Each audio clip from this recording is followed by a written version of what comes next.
What's up, everyone? Welcome back to the Progressive Gentleman Podcast. As always, we're your hosts. I'm Dan. I'm Matt. And thank you for taking the time to nerd out about music with us.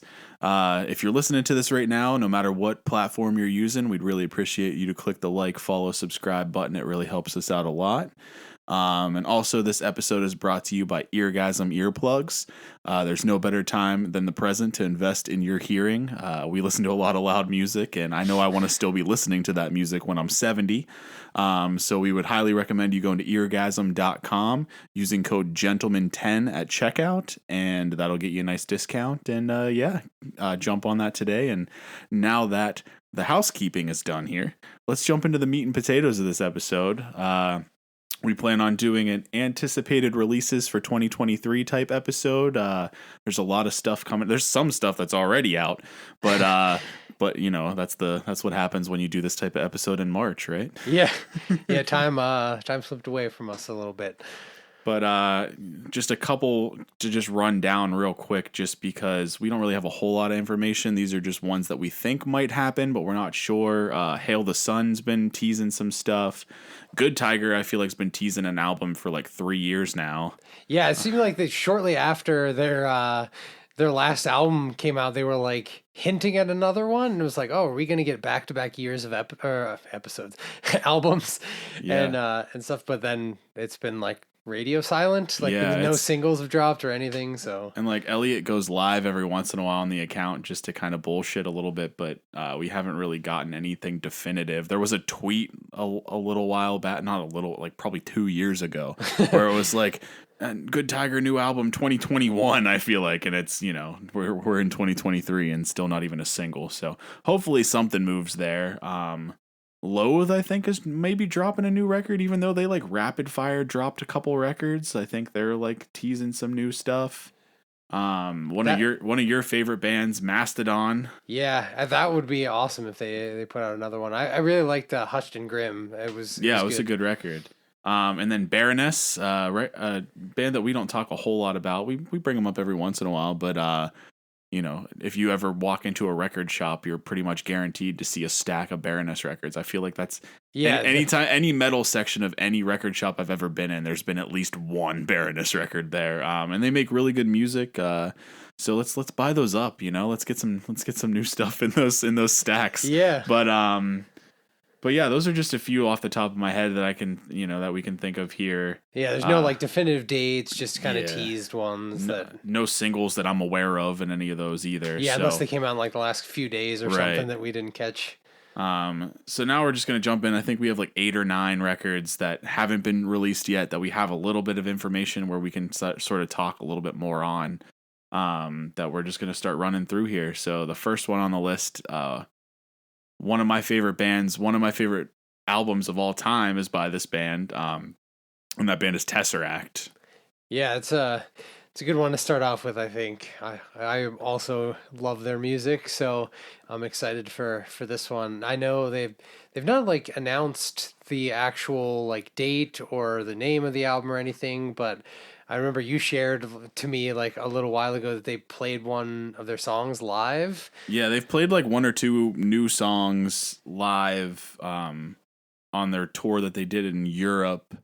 And from what there's some live video out there on YouTube. If you search, you know, Tesseract new song 2023, I think it'll probably show up for you. But what I've gathered from, you know, the cell phone camera footage of these songs, they sound pretty heavy to me. I mean, Tesseract has some heavy stuff in their discography, especially like sort of older Tesseract has some heavier things. And then even on their newest record, which was Borderline EP, with a 30-minute record, you know, songs like Juno and stuff, they go a little harder than past Tesseract records. But this was like a whole nother level even. So I definitely recommend checking, you know, Google that, check those songs out. Like Matt said, we don't have a release date. We don't have a name. There's no singles that are dropped. So really all we have is the cell phone camera footage. Yeah, but I mean, if they're performing it live, I imagine they've got to have an album in the pocket, like, you know, wrapping up like the mastering and like getting it ready. I mean, you would think that we would have had at least like an album title, if or nothing else. or a But single, whatever the song that they've been playing live. You would think that we would get a yeah, studio version of it, but so hopefully there's not like some significant delays that's going to prevent us from hearing the studio versions of those songs or that song again. I think it's one or two. I don't remember what they've been playing, but uh, really excited to hear what they do next, especially if it ends up trending in that like heavier direction. Daniel Tompkins is a very versatile vocalist, and I'm real intrigued to hear more of the heavy side because it's been a while. So yeah, very intrigued to hear that one. But the next one we actually have a little more information on. A little more. Still yeah, not a lot. Um yeah. It's still kind of yeah, nebulous as to when it's right. coming out, but And that's The Contortionist. So if you attended their tour, their most recent tour with Rivers of Nile, they for their VIP experience, if you paid for that, you got to hear 3 tracks off of this new record played like right before the show started. So we were fortunate enough to have gotten VIP for that show, and so we got to hear 3 of the songs ahead of time. So we know that they exist. And it sounds like, based on just the Q&A and stuff, people asking, when can we expect this? It sounds like it's going to be later 2023. yeah, So probably like late fall is what I think. I feel like they said like late fall, or they said what did they say, like around the holidays or something. It was something like that. I forget their exact answer, but I think we're expecting to get a release of like late fall of this record. There's no name. Or did they tell us a name? I think they did, but I don't remember you it. know what? I do remember someone asked in the Q&A, and they said right now. Oh The yeah, name they had a is working this, title. but it was a working title, and like that may change. We've had other ideas, and it has changed. They were like, Yeah. but they did have a title, but I don't remember what it And I was. forget. Damn, that would have been Yeah, some juicy stuff to throw in here. Maybe we probably talked about this on a previous podcast episode. Just fine. Go scroll through our stuff, see if whatever the most our concert recent. review for the Yeah, contortionist one. That's yeah, probably we where we probably. said it. Yep. So if we did remember it, then it would be in that episode. Anyways, so just sort of reminiscing on those tracks since we did get to hear them early. Um, I was impressed. There's some gang vocals, some heavy vocals mixed in, but it's mostly sort of that clairvoyant vibe. It's still they're still trending more towards the progressive rock sound, while still keeping a little bit of that ambience that you're used to, sort of across their entire discography, whether it was progressive rock or progressive metal, or even like where they were almost borderline deathcore. They still always had that ambient sort of vibe. I think they keep that moving forward, but still more progressive rock. Yeah, they definitely seem like the songs overall seemed on the softer side of things. Like I it almost seemed like maybe a little, I don't know. I guess there was the one track I think that seemed heavier than Clairvoyant, but the other two were like basically on par with Clairvoyant level of like heaviness. So I guess it could kind of skew either way because that's 3 tracks out of how many for the album. Right. So if the other ones are heavier, like, it could be back towards language a bit, but just based off of the influences they said they had, I would anticipate it probably being more clairvoyant like, just because they were saying like a lot of their inspirations were like rock bands. Right. So Yeah. And I mean, we say that, but then at the same time, when we asked them what their albums of the year were, like 3 or 4 of them said like some random black metal band. So it's like, who knows? yeah, But and one thing to note too is I got a lot of like industrial vibes with the songs that they released, like a little bit of I don't know, like not quite to the length that North Lane is going, but like more like a band like Silver Snakes, which nobody that I'm talking, nobody probably even knows who they are unless they checked them out whenever I pitched them in an earlier episode. But like similar vibes to a band like Silver Snakes or 9 Inch Nails, even. Yeah, did they mention Nine Inch Nails They as might one have of been their an influence, influences? I yeah. think they did. So yeah, it's going to be interesting to see sort of how everything sounds buttoned up and put into one, piece of music. But yeah, I'm very excited to hear what they have next for us. Another band that we don't have a whole lot of information on, but we know that it's coming. We know they're in the studio. Is Darkest Hour. Not a prog band, obviously, but I've mentioned multiple times how influential that Deliver Us record is for me. Yeah, Um, we love Darkest Hour on the yeah, Progressive we're Gentleman. we're big fans. That Deliver Us album from them is a top 10 album for me. Period. So They're also really awesome dudes. So and yeah, and that's one of the reasons why I want to bring this band up as well because we got the VIP treatment whenever we went to their most recent tour where they played Deliver Us in its entirety, which is again one of my favorite records. I'm gonna beat that until it's dead. But when we asked the question, because we knew they were in the studio, we asked, what, since you're touring this album in its entirety, what kind of impact is that having on the, writing new music? And they basically said that this new record is going to be sort of a combination of Deliver Us and Undoing Ruin, which are their, like, in my opinion, their two best records. So I'm pretty excited to see how that turns out. And I follow them on Patreon and have seen sort of snippets and heard snippets of stuff that they're working on in the studio, and very exciting. I'm really looking forward to it because if they come up with like a Deliver Us 2 Electric Boogaloo, I'm gonna be all about it. do you still follow them on Patreon? I do, yeah, Nice. I knew you'd subscribe to like get the VIP stuff, yeah, and then but I I just didn't know. never unsubscribed. Nice.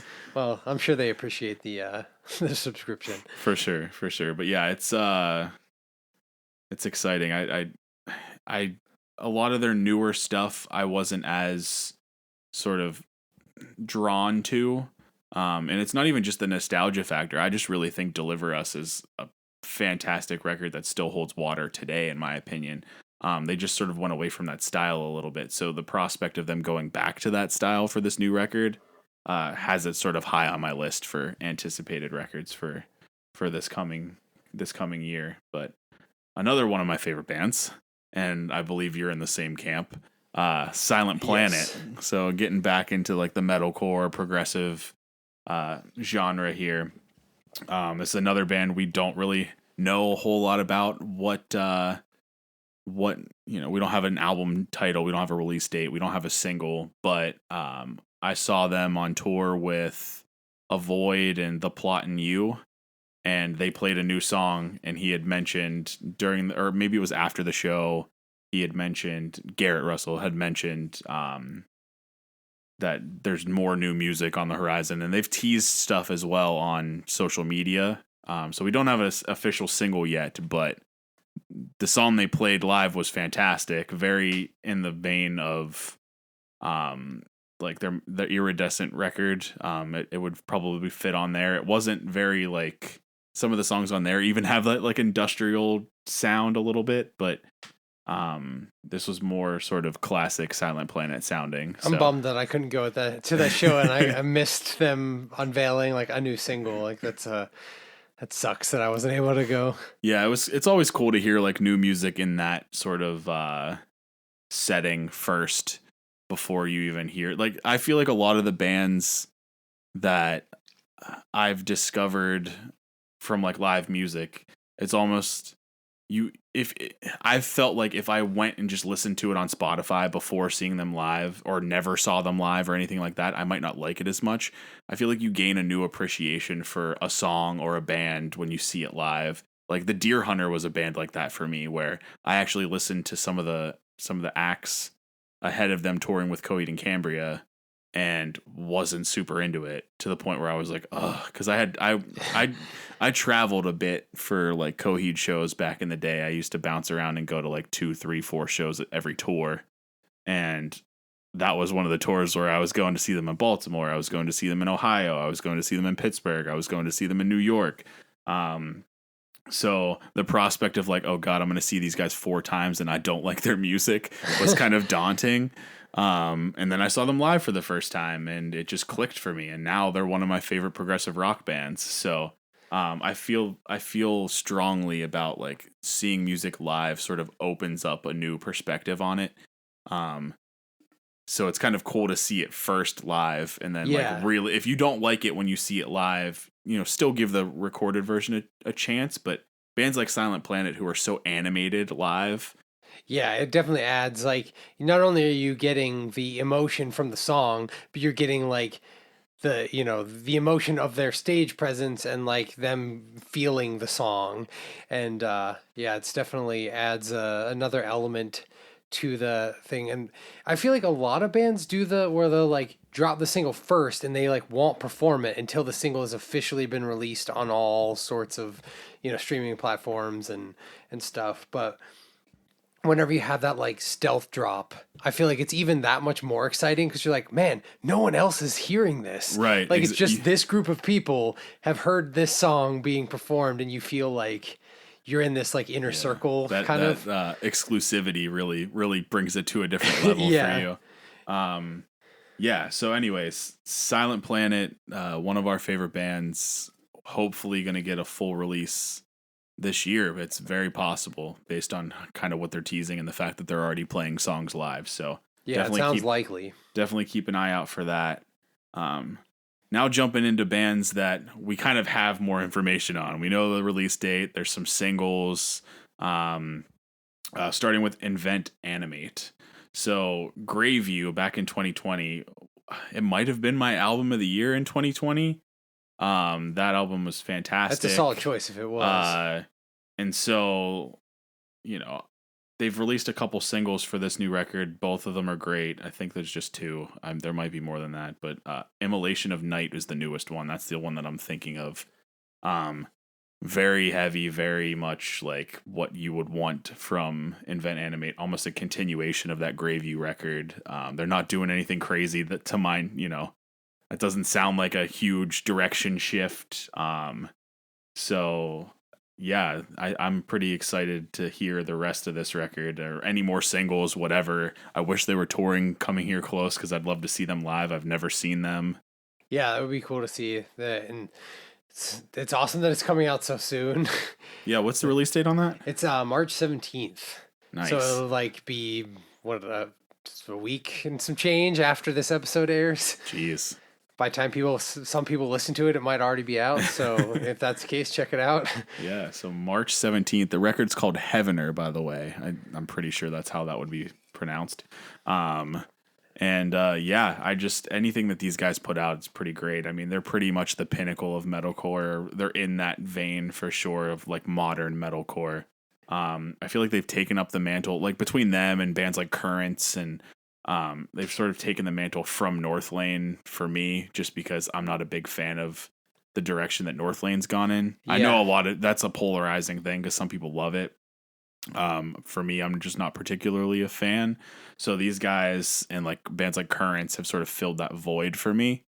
I Um, really dig Currents. The tracks that they've been putting out oh yeah, lately are pretty awesome. The event animate stuff's good too. I'm looking forward to their release for sure. yeah. So switching gears to the next band we want to talk about. This is sort of a classic band for both of us.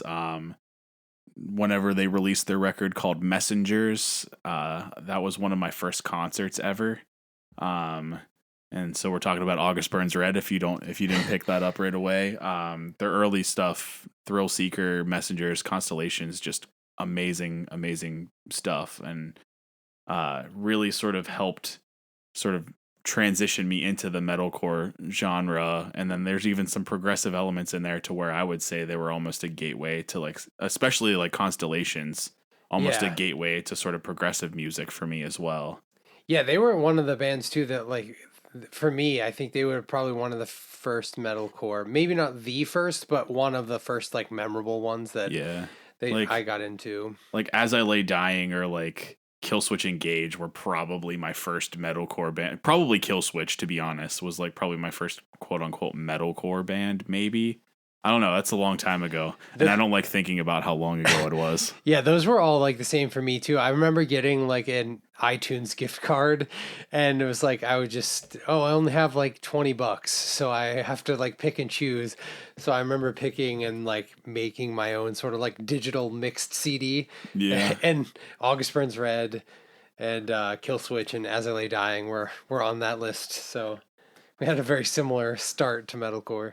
Yeah, and so the new August Burns Red singles that have dropped, to me give me vibes of like the Thrill Seeker Messengers era, which is kind of nice. I mean, Yeah, there's a lot of heavier riffs. While I mean, in this the lead tone is just so distinctive. Like that's just how August Burns Red has a very distinctive lead guitar tone. yeah. As soon as you hear like the first like three notes of the song, you're like, oh, this is August Burns Red. Like without Exactly. a doubt, you can, if you've heard them before, you know that it's them. Yeah, and I really am excited because like a lot of their newer stuff, while it was good, I didn't like it didn't have a lot of replay value for me personally.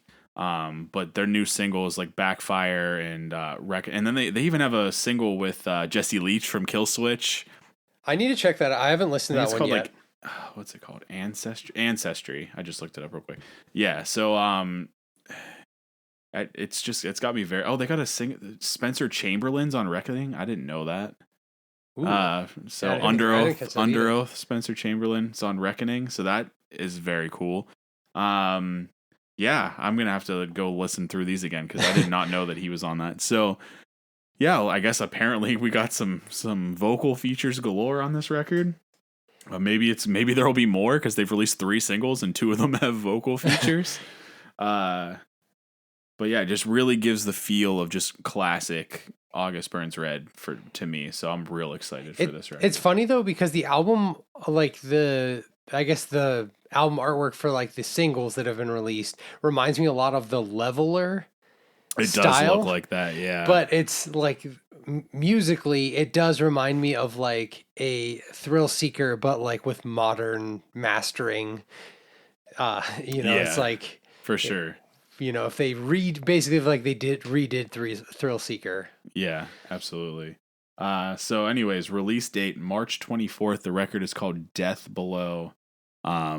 Huge August Burns Red fans, real Cool excited, name. and that is a cool name. So, and apparently, maybe one of us will have a vocal feature. I'm not, Stay tuned. spoiler alert. Maybe who knows? We'll see. The next band we want to talk about, a little bit of a different thing for us. Well, maybe not really. I mean, they're progressive death metal. I would consider this band. I don't know how much Yeah. you've listened to them in the past.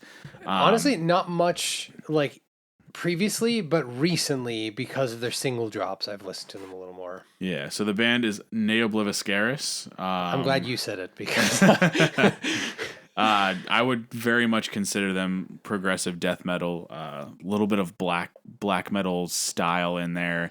They do a lot of stuff that's I'm trying to like they've incorporate different instruments into the mix, similar to a bands like Rivers of Nile, where you get a little bit of like classical instruments in with your progressive death metal. And I mean, back in 2017, the record "Earn," which I think there's like 3 or 4 songs on it. There's 6. Never mind. It seems like it would be a short record, but in progressive music fashion, every song's like 7+ minutes. So it's like, yeah, even though there's that only sounds 6 right. tracks, it's still like an hour long. And they incorporated a lot more like clean vocals on that record, and I think they've done so since then. They've incorporated a lot more clean vocals into their stuff, and for me, it sort of helped me because I'm not a big just straight up death metal, black metal person. I listen to a lot of that stuff, and I used to listen to a lot of that stuff more. But with how my tastes have changed, Ne Obliviscaris wasn't super high on my list just based on their sound. But once they switched up a little bit, it made it a little more enjoyable for myself personally. Again, and Yeah. I think if you're just a death metal fan, progressive or not, I think you're gonna like Ne Obliviscaris if you never listened to them before. Yeah, I honestly don't know why I think it's just purely because I just like had never heard of them. That's why I didn't listen to them. Not that I was like, oh, I heard a song by them and didn't like it.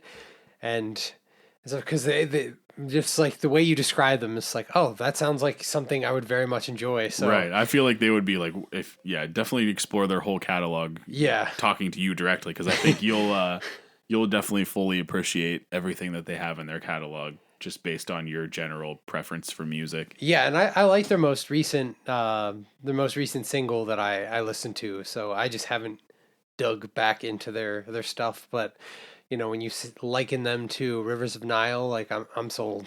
So Yeah, and I would even like not quite as technical as or like melodic as a band like Fallujah, but they do some similar things to even a band like Fallujah or um uh, maybe even as like some of the heavy stuff that like Fit for an Autopsy does even all right, yeah, you're it's selling me.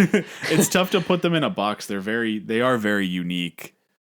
Just the way that they sort of mix their music, it's very unique, and their vocal style is also very unique. You'll like them for sure. I like Unique, and I like the bands you mentioned, so I definitely gotta check them out a little more. Yeah, and so their new record called Exul. I don't even Yeah, know how to I pronounce would. that. That sounds right to me. Drops on March 24th, same day as that August Burns Red record. So definitely keep an eye out for that, especially if you're into like progressive death metal, just death metal in general.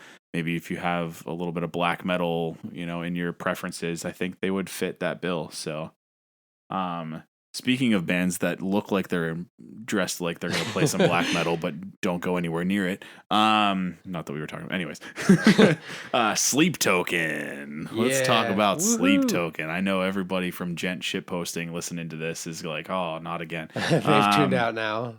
But you got to talk about Sleep Token because They're so good. they're just on the top of the world right now as far as progressive metal goes, or progressive music, whatever you want to call them.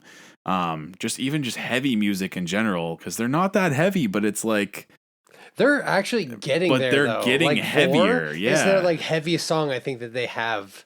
And even like the summoning, like it's funny. I watched a video, probably a TikTok of some kind, where it was like some guy was like showing my girlfriend Sleep Token because it's a heavy band that doesn't like scream or whatever, and then like the part of the summoning where he like goes into a full out scream and there's like blast Yeah. beats and whatever, and it's just like he's like, oh shit, just kidding or whatever. And it's that song, by the way, I want to talk about that song for a second. So the summoning, Oh, it's so good. that inspired us to literally go down a rabbit hole to try to find songs like that end, like the way that song ends, that like funky little groove at the end, like it's structured like a breakdown, but it's so funky. Like I don't even know how to describe that little section.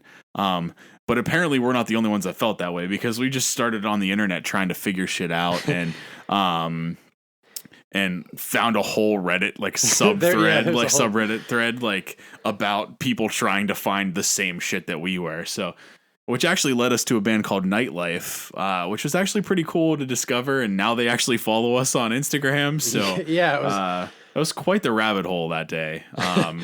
But Nightlife has a song called what was it called, like New Low or something like that. That's sort of similar to the end. Like the song throughout gives you vibes of like how the summoning ends.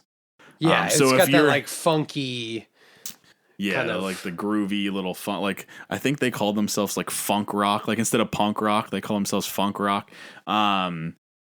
But so if you're like us and are looking for something to sort of satisfy the craving for more music that sounds like the end of the summoning, check out New Low by a band called Nightlife. It's not 1-to-1, but it does scratch the itch a little bit. So definitely check that out. But yes, That band is really cool too. Like they've They got are a cool. lot of like 80s kind of influence, but like some sort of like weekend like kind of Yeah. poppiness to them.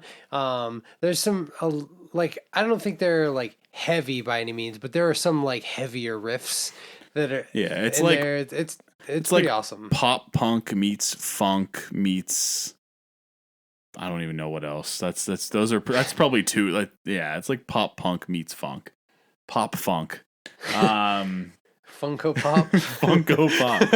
Oh man, but yeah, Sleep Token. I mean, if you've not heard their new stuff by now, you're probably living under a rock. So definitely check their stuff out. New record comes out April 28th. Take Me Back to Eden. Looking forward to get that vinyl I pre-ordered. Yeah, if you're a vinyl collector, I think there's still one variant that's, as of the time of this episode, there's one variant available. So definitely scoop that up because this album's going to be awesome. Heavy album of the year contender, and I don't care who thinks I'm stupid for saying that. Because the singles have just been that good. And I know a lot of people are like, they're not even that good. They're so good. Yeah, I mean, like, it's insane. I'm not even necessarily saying that they're doing crazy shit. Like, Periphery's record's more technical.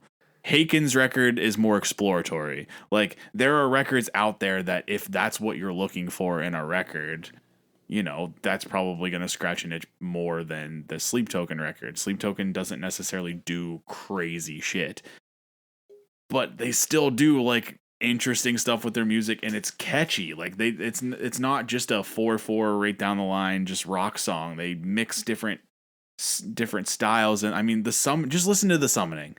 Well, and even like and then like Granite is like basically like a rap song.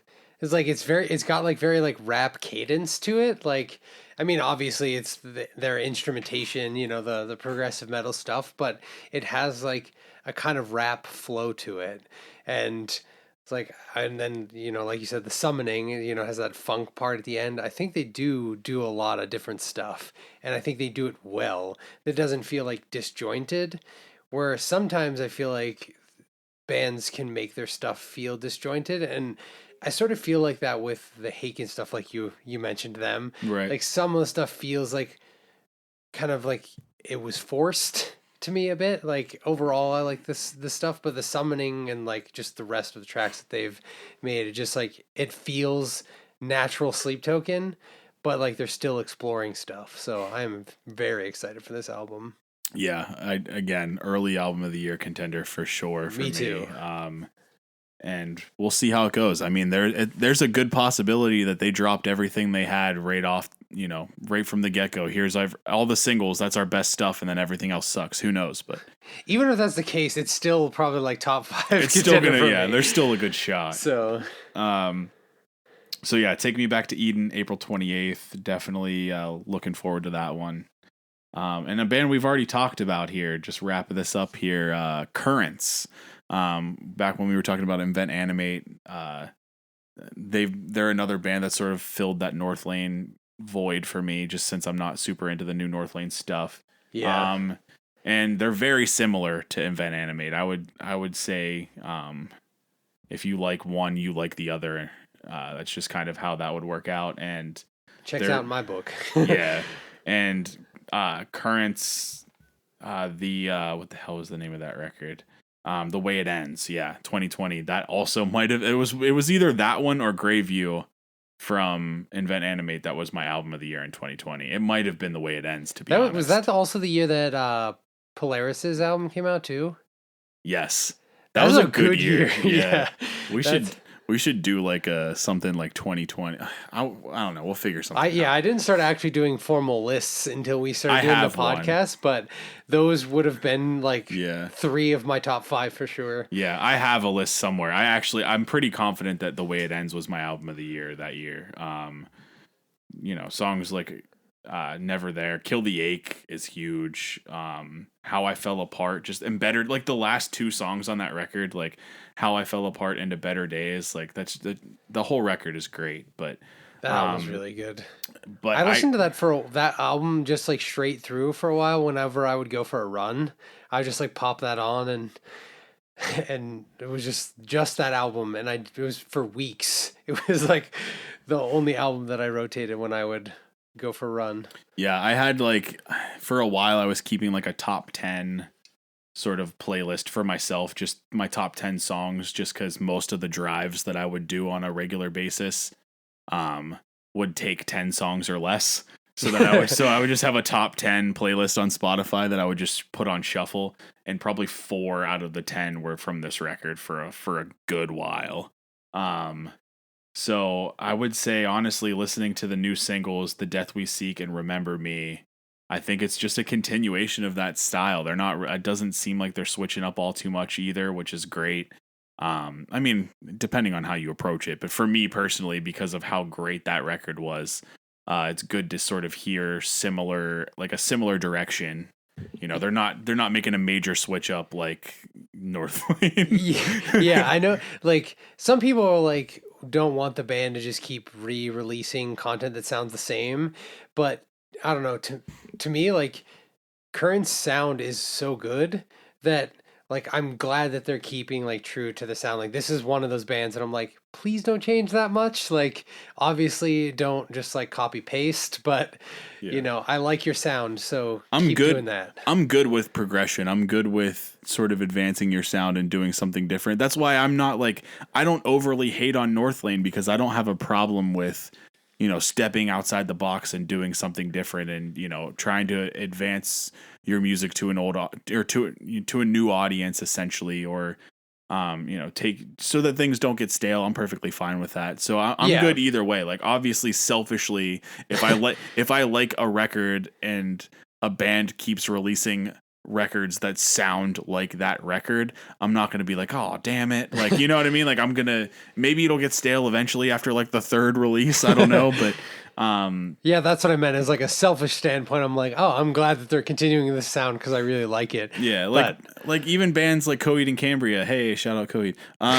you made it happen this time. Even bands like Coheed, where it's like you had the first three records, which are just revered by most in progressive music. No World was a little bit of a switch up, and then Year of the Black Rainbow was an absolute switch up. And then come back with a lot of music that sort of felt like that Good Apollo era with the Afterman records, songs like Gravity's Union and Century and Domino like made you want to listen to Coheed again. Like I'm not mad that they switched up and tried something different there. Year of the Black Rainbow is probably arguably their worst record and most people will probably feel that way. And even when they released like Color Before the Sun with how completely different that was almost like a straight up pop rock record, whatever. But and then they experimented a lot with this new like I don't mind there being changes. I almost prefer it because then it makes it feel like when they come back to that sound, even if it's just one or two songs, it's just like a breath. Like it's like you've been holding in that breath and you finally get to like exhale, like oh, that's what I've been looking for. So they're back. So, and in the process, maybe they found new listeners, new whatever, who prefer the other stuff. And it's like that's a band like Coheed who has such a wide net because of how diverse their discography is versus if you're just releasing the same shit over and over and over again, you're kind of putting yourself in a box of like, well, I'm appealing to my existing listeners and that's about it. Yeah. So it's almost like bands have to branch out. It's just selfishly I like being in the box Yeah. and it's just like, well, just appeal to me. I don't care about anyone else. So okay, rant over. Currents is dropping their record on May 5th. It is called The Death We Seek. They got 2 singles out there. They just announced their first headline tour too. I think it's their first headline tour. They just announced a headline tour at least. I didn't see that. It was like just yesterday as of recording this. So okay. Yeah, well, that would explain why it was very recent. Invent Animate's on there for a couple, but it's not for us, unfortunately. Are they coming to Pittsburgh? Currents is, yes. Oh, cool. With I don't remember who, like Moths to Flames, maybe like Moths to Flames, And they're headlining. And Currents is headlining.